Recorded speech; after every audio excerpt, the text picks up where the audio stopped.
Hello नमस्कार दोस्तों। एक लड़का होता है जिसका नाम राजू होता है। उसकी उम्र 25 साल होती है और वो जो है उसकी नई नई शादी हुई होती है और अपनी पत्नी के साथ अपने सास के पास गया होता है क्योंकि उसे एक बहुत बड़ी पार्टी मिली थी। उस पार्टी में उसको जाना था। तो वहीं पे उसकी सास जो है पार्टी बड़ी धूमधाम से मनाती है और वो पार्टी इन्हीं लोग के उपलक्ष्य में दी होती है और पार्टी बहुत ही धमाकेदार और बहुत ही बढ़िया होता है। और ये क्या करता है कि उसी समय राजीव अपनी पत्नी को लेकर वहाँ पहुँचा रहता है और ये जो पार्टी होती है लगभग 11 बजे ख़त्म होती है। और इस पार्टी में हर तरीके की वाइन, हर तरीके का नॉनवेज, हर तरीके का चाउमीन वगैरह सब चीज़ की व्यवस्था इन्होंने कर रखी थी। उसमें जो है ये बड़ा खुश होकर जो है वो वाइन जो है, जो मदिरा होती है, उसको शौक से पीता है और पीते पीते इतना खुश हो जाता है कि जब पीता है तो पीने के बाद इतना नशे में हो जाता है, नशे में लत हो जाता है। लत होने के बाद फिर वो धीरे धीरे अपने कमरे में जाके लेट जाता है और लेटने के बाद कुछ देर बाद जो है जब पार्टी ख़त्म हो जाती है तो सब जितने रिश्तेदार होते हैं अपने अपने घर चले जाते हैं। और उसमें से जब चले जाते हैं तो जो इनकी सास होती है कंचन, वो भी एक कमरे में जाके लेट जाती हैं। और लेटने के बाद एक पतली सी जो पारदर्शक कपड़े दिख रहे थे उसमें जाके लेटी होती है और ये नशे की हालत में जाता है, अपनी सास को देखता है तो देख के दंग रह जाता है और उसके गोरे गोरे बदन को जब देखता है तो कुछ देर निहारता रह जाता है। और निहारने के बाद उसको कुछ लफ्ज नहीं मिलता है और कि वो क्या बोले। और जब वहाँ पहुँचता है तो अपनी सास के पास जाकर बैठ के उनके पास जाता है, कुछ बातें करता है और बातें करने के बाद कुछ अश्लील हरकतें करने लगता है। और जब अश्लील हरकतें करता है तो करते हुए जो है तब तक उसकी सहिता, जो उसकी जो बीवी होती है, उसको लगता है कि आवाज़ कहीं से आ रही है और उस आवाज़ की जो आवाज़ इतनी तेज़ होती है कि ये लोग जब संबंध बना रहे होते हैं तभी वो सरिता वहाँ पे आती है। आने के बाद जब देखती है तो देख के बिल्कुल तंग हो जाती है और भौचक्के हो जाती है। और फिर वो अपनी जो उसकी जो माँ होती है, माँ उसके उसके साथ कुछ ऐसा अपनी बेटी के साथ कर देती है कि जिनको सुनकर आप चौंक जाओगे, हैरान हो जाओगे और सोचने पे मजबूर हो जाओगे कि ऐसी क्या घटना कर देती है जिससे ये पूरे सनसनी फैल जाती है, पूरे अखबारों में सुर्खियाँ बन जाती है और पूरी बात ये फैल जाती है सब जगह।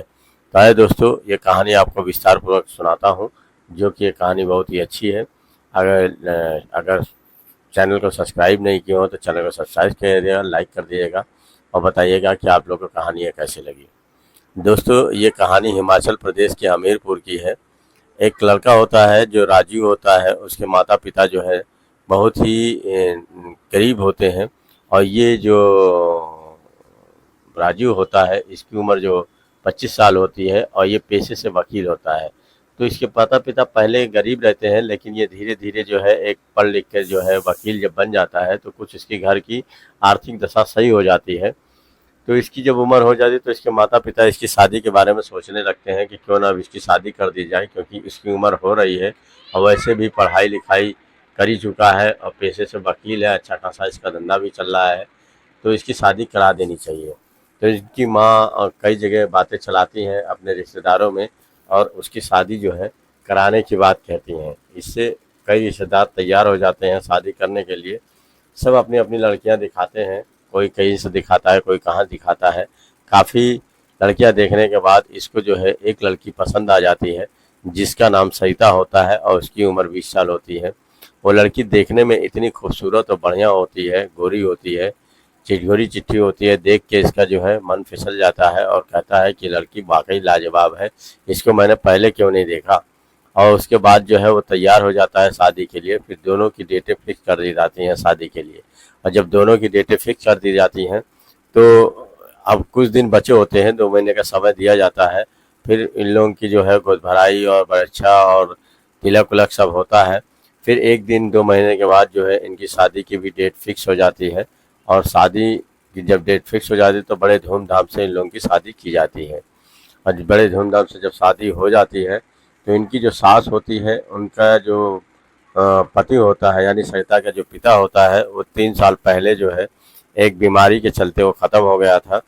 जिसके जो कि इनका भरण पोषण इनकी माँ ही कर रही थी और वही पढ़ा लिखा के अप टू डेट अपनी लड़की को की होती है। तो वही तलाश करके लड़की को लाती है, ये जो राजीव होता है उसको, क्योंकि बहुत अच्छा लगता है। और राजीव के मन ही मन जो है जो कंचन होती है अपनी सास हो उनको भी पसंद करता है। कहता है कि जितनी अच्छी माँ है उतनी अच्छी बेटी है, अगर बेटी अच्छी है तो माँ भी कम अच्छी नहीं है। तो उसके मन में ये भावना बनी रहती है कि सास जो है इनकी बहुत अच्छी है। फिर वो क्या होता है कि अपनी जो बीवी होती है उसको विदा करा के ले जाता है और अपने यहाँ सुहागरात के दिन जो है बहुत ही अच्छे से कमरा सजवाता है, बढ़िया से उसको जो है इत्र उत्र मार के बढ़िया किए हुए रहता है। फिर अपने दोस्तों के पास जाता है और कहता है यार मेरी तो पहली सुहागरात है, कैसे मनाया जाता है, हमें इसके बारे में कुछ जानकारी नहीं है, कुछ जानकारी दो ना। तो कहते हैं इसमें जानकारी देने वाली क्या बात होती है यार, कोई जानकारी इसकी नहीं देता है, सबको जानकारी अपने आप मिलती है। ऐसा करो कि इसमें एक चीज़ होता है कि तुम्हारा जो जो सामान है वो तैयार होना चाहिए और वो मजबूत होना चाहिए, क्योंकि सारी कहानी उसी की होती है। बाकी तुम मीठी मीठी बातें करना, उसके बाद तुम्हारा जो है सामान तैयार हो जाएगा तो तुम अपना शस्त्र क्रिया करना शुरू कर देना, इसमें कौन सी पूछने वाली बात है। तो कहता नहीं यार मेरा उतना तनाव नहीं आता है, उतना शरीर में दम नहीं है, तो कैसे क्या करूं, मेरी बीवी क्या सोचेगी पहली रात में। तो कहते हैं ऐसा है, ये श्रेष्ठ पावर की गोली 4 है, इसको दूध से खा लेना। तो जाके अंदर सोचने लगता है कि ये 4 सेक्स की गोली है, कहीं ऐसा ना हो मेरा सर भर ना जाए, मेरा शरीर पे उल्टा रिएक्शन कर जाए। तो वो 2 ही गोली दूध के साथ खाता है। खाने के बाद उसका जो है जो जो प्राइवेट पार्ट होता है तैयार हो जाता है। और तैयार होने के बाद क्योंकि जो पहले से सेक्स सेक्स के बारे में सोचे रहता है और वो जानता है कि हमको बीवी को खुश करना है, तो उसके साथ शारीरिक क्रिया बहुत ही अच्छे से मनाता है और उसे एक बार नहीं 3-4 बार सेक्स करता है, अपनी बीवी को खुश कर देता है। उसकी बीवी भी बहुत खुश हो जाती है, कहती है कि वाकई मर्द हमको बहुत ही अच्छा और करारा मिला है और वाकई जवानी का पहला मज़ा हमने लिया है, मज़ा आ गया। तो वो दोस्तों अपने पति को कहती है कि ऐसा है कि तुम जो है काम पे जल्दी वापस आया करो, और क्योंकि बहुत देर कर देते हो, खाने पीने में हम लोग को टाइम लग जाता है और कम से कम 12-1 बज जाता है ऐसे ही, तो थोड़ा जल्दी आया करो। तो वो कहता है ठीक है मैं जल्दी आ जाया करूँगा, इसमें कोई बात नहीं है। फिर एक दिन होता क्या है दोस्तों कि इनकी जो सास होती है वो फ़ोन करती है अपनी बेटी से, कहती है कि देखो मैं तुम्हारे लिए, तुम लोगों के लिए एक बहुत शानदार पार्ट पार्टी रखी है और तुम लोग को आना बहुत ज़रूरी है और तुम लोग समय पे आ जाना। तो इस बात पे जो है राजू बड़ा खुश हो जाता है, क्योंकि वो पहले से ही चाहत बनाए हुए था अपनी सास को। तो वो कहता है इसी बहाने सास से भी मुलाकात हो जाएगी।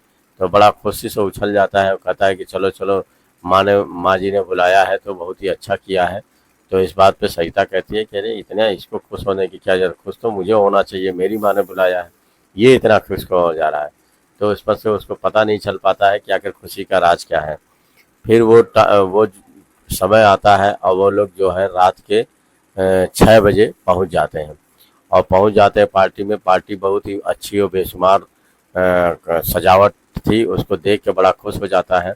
खुश हो जाने के बाद वहाँ सारी व्यवस्थाएं की जाती थी, पीने की, खाने की, वहाँ पे ड्रिंकिंग की व्यवस्था थी और वहाँ पे नॉनवेज की व्यवस्था थी, सब चीज़ की व्यवस्था थी। देख के बड़ा खुश हो जाता है कि मेरी सास ने बहुत ही गजब की पार्टी दिया है, बड़ा ही अच्छा मन को खुश कर दिया है। वो क्या करता है धीरे धीरे एक एक कप पीता है दारू और इतना ज़्यादा पी लेता है कि उससे सहन नहीं होता है, वो लड़खड़ा के चलने लगता है। फिर एक किनारे बैठ जाता है, बैठने के बाद पार्टी ख़त्म होने का इंतज़ार करता है। पार्टी कम से कम 11:30 बजे तक जो है चलती है। चलने के बाद फिर अपने अपने घर सब चले जाते हैं और जब अपने अपने घर चले जाते हैं तो ये क्या करता है कि वहीं पे बैठा बैठा फिर ये अपने रूम में जाता है और वहाँ जाके लेट जाता है। फिर उसके दिमाग में आता है, वो पेशाब करने उठता है और बाथरूम के अंदर जाता है और जाने के बाद जो है वहाँ से वापस लौट रहा होता है, तभी उसके दिमाग में एकाएक आता है कि देखे मेरी सास कहाँ लेटी हुई है। जब वो अपनी सास को देखता है तो ये क्या करता है कि उनके कमरे में धीरे से चला जाता है नशे में और जाके उनके पास बैठ जाता है। बैठने के बाद धीरे धीरे उनको पैर सहलाने लगता है, तो देखकर जब कंचन जी उठती हैं उनकी सास तो बहुत भौचक्के हो जाती हैं और उसको ये समझ में नहीं आ रहा था कि मैं इनको भगाऊं कि रोकूं कि क्या करूं। क्योंकि दामाद का भी एक नाजुक रिश्ता होता है, उसको समझ में नहीं आ रहा था कि मैं कहाँ से क्या करूं। लेकिन फिर कुछ बोलती नहीं है। और ये क्या करता है कि जब बोलती नहीं है तो इसकी आदत पहले से ही बिगड़ी हुई होती है और ये उन पे हाथ लगा देता है और उनके ब्लाउज के बटन धीरे धीरे खोलने लगता है। फिर वो भी कहीं इनको मना नहीं करती हैं वो, और वो भी चुप हो जाती हैं।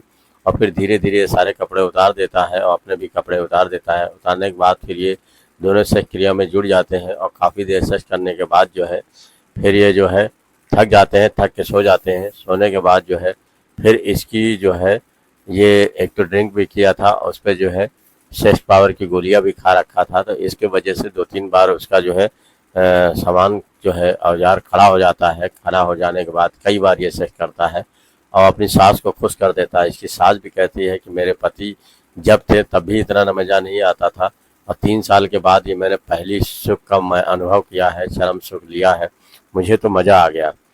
इस बात पे धीरे से जब उसका नशा उतरता है तो इसका जो दामाद होता है वो दूसरे कमरे में चले जाता है और अपनी बीवी के पास लेटता है, तो उसकी बीवी कुछ जान नहीं पाती है। तो उसकी बीवी कहती है चलो हम लोग चलते हैं, अब पार्टी तो ख़त्म हो गई है। तो कहता है हाँ चलते हैं। फिर ये क्या करता है अपनी बीवी को ले जाता है और लेके चला जाता है अपने घर। और घर जब जाता है तो उसके मन में एक सनसनाहट भरी रहती है कि मुझे अब फिर कब मौका मिलेगा। तो आए दिन इसी तरीके से 6 महीना बीत जाता है। फिर आए दिन जो है अपनी सास की कंचन को जब भी वो सोचता है तो उसके मन में पूरा सिहरन बैठ जाती है और वो सोचने लगता है कि काश मुझे फिर कोई कॉल आ जाए कि मैं उसके पास चला जाऊं। लेकिन फिर सोचता है, एक दिन कहने लगता है अपनी बीवी से कि सहिता चलो हम लोग माँ जी के पास घूम आए, काफ़ी दिन हो गए। तो ये सोचने लगती है कि आखिर ये हमसे इतनी मिन्नतें क्यों कर रहा है, कोई बात तो ज़रूर है, आखिर क्यों हमें जाने के लिए कहता है। फिर वो तैयार हो जाती है जाने के लिए, क्योंकि मना भी नहीं कर पाती है, अपनी माँ का मैटर होता है। फिर वो जाती है और जाने के बाद जो है वो देर से पहुंचती है। पहुंचने के बाद उसकी माँ कहती है कि जब भी तुम लोग आते हो तो देर से ही आते हो और आने के बाद जो है कुछ बैठ के बातें भी नहीं होती, खाना पीना खा के हम लोग सो जाते हैं, तो थोड़ा जल्दी आया करो। इस बात से सरिता कहती है कि मम्मी आप आऊँगी तो थोड़ा जल्दी ही आऊँगी, कोई बात नहीं, थोड़ा देर हो गई। इस पर से जो है वो कांचन कहती है आज मैं खुद अपने हाथों से खाना बनाऊंगी। फिर वो अपने हाथों से सारा खाना बनाती है। बना के बाद जो है अपने दामाद को बढ़िया बढ़िया खिलाती है, परोसती है। इस पर जो है तीखी नज़र से देखा भी करती है, क्योंकि जो है वो पहले से ही चरम सुख प्राप्त कर ली थी। उसकी हल्की हल्की मुस्कान भी देख रहा था राजीव कि किस तरीके से मेरी सास मुझको खिला रही है, किस तरीके से मुस्कान है।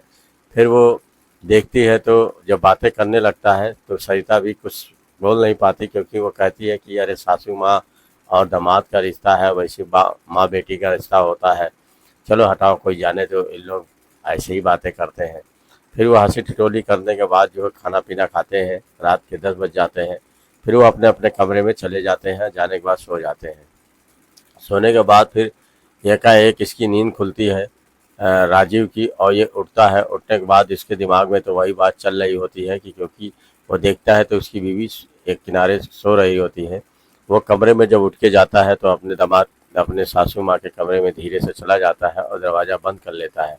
बंद करने के बाद सासू माँ कहती है मैं भी तुम्हारा इंतज़ार कर रही थी, लेकिन पता नहीं क्या तुम आज बहुत देर कर दिए, थोड़ा पहले आया करो, अब तो सुबह होने वाली है। तो कहता है सासू माँ अभी तो मज़ा आएगा, क्योंकि मेरी नींद लग गई थी, अब जाके खुली है। फिर उठने के बाद फिर वो जल्दी जल्दी एक दूसरे के कपड़े उतारते हैं। उतारने के बाद जो है वो पूछती है कि कहीं मेरी बेटी जागी तो नहीं थी। तो कहती है अरे वो पूरी सो गई है, पूरी तरीके से नींद में है, तो इसी वजह से तो मैं आपके पास आया हूँ। इस बात पे वो बड़ी खुश हो जाती है। खुश हो जाने के बाद दोनों से क्रिया करते हैं और करने के बाद जो है जब अब वहीं पे लेट जाते हैं और उसको जो है जो इनकी बीवी होती है सरिता होती है, जब देखती है तो इधर उधर कि मेरा पति कहाँ है, रात में कहाँ चला गया, तो कहीं आया तो नहीं, कहीं बाहर तो नहीं चला गया। तो वह सब इधर उधर देखती है। देखने के बाद जब अंदर कमरे में जाती है तो हाँ जोर जोर से सिसकारियाँ हो रही थी, चीखें सुनाई पड़ रही थी। और जब देखती है अपनी माँ को और अपने पति को तो वो देख के दंग हो जाती है और बहुत ज़ोर ज़ोर से चिल्लाने लगती है, अपने माँ को गाली बकने लगती है। इसकी माँ जो है वो कुछ कहे इससे पहले जो है दामाद उसको समझाता है कि अरे ये गलती हो गई, अब नहीं होगी, क्यों परेशान हो। इस बात से जो है वो इतना चिल्लाने और चीखने लगती है। कहती है मैं सारे गांव को बताऊंगी, चुप नहीं रहूंगी, मैं बताऊंगी कि तुमने मेरी माँ के साथ क्या किया है, माँ को बता और सबको ये भी बताऊंगी माँ ने मेरे पति के साथ क्या किया है। ये करने के बाद जो है ज़ोर ज़ोर से चिल्लाने लगती है। चिल्लाने के बाद इसकी जो माँ होती है वो क्या करती है कि एक फूलदान ली होती है और उसी से जो है अपने बेटी के सर पे मार देती है। और जब बेटी के सर पे मार देती है तो धड़ाम से वो गिर जाती है बेहोश होकर चक्कर खा के। और गिरने के बाद फिर वो ताबड़तोड़ कई और मार देती है उसको। और मारने के बाद जो है फिर वो वहीं पे जो है ख़त्म हो जाती है उसकी बेटी। और जब ख़त्म हो जाती है तो ये पहले देखती है, सोचती है कि शायद बेहोश हो गई है, लेकिन वो तो ख़त्म हो जाती है। और जब ख़त्म हो जाती है तो उसका जो दामाद होता है वो भी ज़ोर ज़ोर से चिल्लाने लगता है, चीखने लगता है। और जब उसकी आवाज़ बाहर जाती है, सब कोई सुनता है, तो सब भाग के आता है, गाँव के पड़ोसी लोग। और आने के बाद जब देखते हैं तो कहते हैं कि अरे ये क्या हुआ, ये तो बहुत ही गलत हो गया, ये तो सरिता है, सरिता को किसने मार दिया। फिर वो वहीं में से एक कोई पुलिस को फ़ोन कर देता है और पुलिस आनन फानन में तुरंत आती है।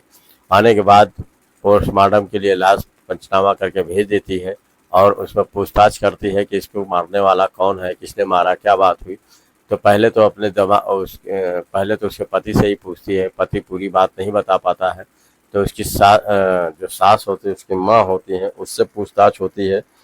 तो वो कुछ नहीं बोलने को तैयार होती है।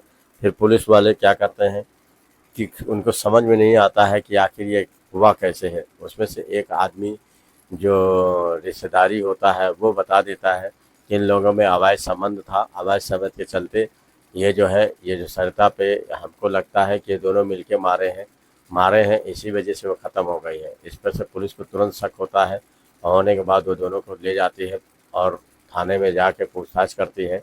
और पूछताछ करने के बाद जब दोनों पे थर्ड डिग्री लगाते हैं पुलिस डंडे, तब वो कबूल देती है। उसकी सासू माँ तुरंत कबूल देती है कि हमारे और दामाद जी में शारीरिक संबंध हो गए थे। और जब शारीरिक संबंध हो गए थे तो ये शारीरिक संबंध मेरी बेटी ने देख लिया था और इसके देखने की वजह से वो जोर जोर से चिल्ला रही थी और पूरे गांव को बताने के लिए कह रही थी। इस पे से मुझे बहुत तेज गुस्सा आ गया और मैंने फूलदान रखा हुआ था, उसी से इसे मार दिया 3-4। और मारने के बाद तुरंत बेहोश हुई और वो ख़त्म हो गई। इस पर से जो है मैंने जान से मारने की कोशिश नहीं की, लेकिन वो ख़त्म ही हो गई। तो इस पर से पुलिस कहती है, तुरंत पकड़ के ले जाती है। ले जाने के बाद इनकी चार्जशीट तैयार करती है, इनको जेल भेज देती है। और जब ये जेल चली जाती हैं तो ये दोस्तों कहानी पे यहीं समाप्त हो जाती है। क्योंकि जो है जब ये जेल चली जाती हैं तो जेल जाने के बाद फिर तो कहानी ख़त्म हो ही जाती है। ये दोस्तों कहानी आप लोग को कैसी लगी? वैसे हमारे ख्याल से दोस्तों उसको अपनी लड़की को नहीं मारना चाहिए। और इस तरीके से अगर अवैध संबंध किसी के अगर बन जाते हैं तो किसी न किसी का सर्वनाश होता ही है। कभी भी शारीरिक संबंध बनी हुई चीज़ वो सही नहीं होती है और जाके एक ना एक दिन गलती होती है, गलती कराती है और इसी तरीके से क्राइम होता है। क्राइम पूरे फैल जाता है और जब उसकी बात पूरी मीडिया जब जानती है तो एक पूरी सुर्खियाँ बन जाती है, हर जगह अखबारों में छप जाता है। इससे सबको पता चल जाता है और सब तरफ थू-थू होने लगती है। तो दोस्तों ये वाक़ई थू-थू होने की बात है, क्योंकि सास और दामाद का रिश्ता एक लड़के और माँ का होता है और इस तरह से घिनौना अपराध तो किया ही है। तो कैसा है दोस्तों ये कहानी आप लोग लगी? जैसा हो शेयर कमेंट में बताइएगा। धन्यवाद।